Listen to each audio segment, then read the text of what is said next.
Okay, so we have jammed the electronics inside. We have the 1-inch speaker. Let's focus on that. There we are. I had to enlarge a lot of the holes. The pass-through hole is now being occupied by the speaker. So we had to drill some extra holes around it so we can run the wires from side to side. The wires that are sticking out here will be attached to the Neopixel rings. It is powered up and working. Oh, get me focus. There we go. It's using a force-sensitive resistor as a button. That way I can have multiple settings on, available with one button. So it's going to charge through this little USB port here. There we are. I need to clean up this this lid.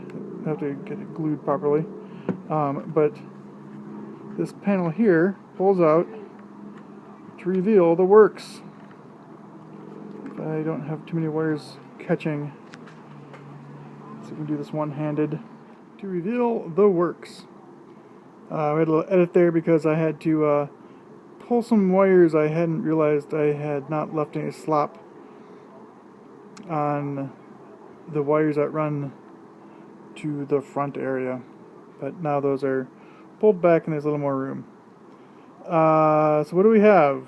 We have in the upper right here an Adafruit Power 500 that will charge the battery and converts the 3.7 volts of the battery up to a 5-volt level that we can use to drive the Neopixels at full brightness and also our computer.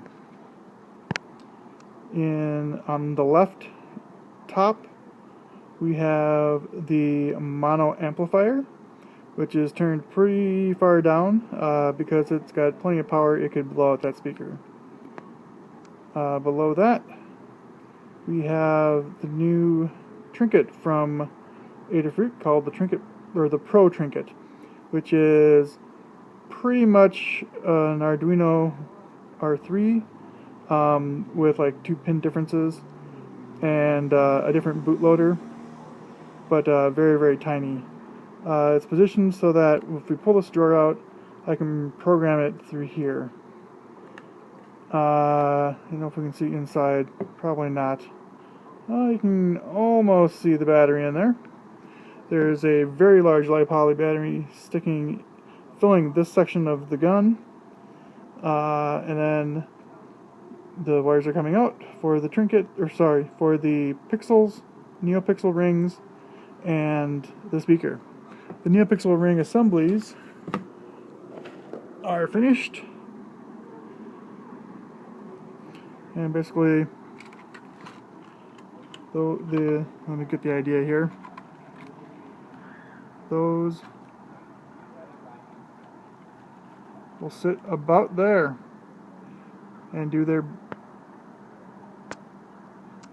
blinky thing. So the next phase is to clean up some of these wires so that drawer comes in and out more easily. Glue the front of that so it sits more solid, and obviously finish wiring up the Neopixels. And then we can get to my favorite part, programming, and do fancier sound effects and more display modes.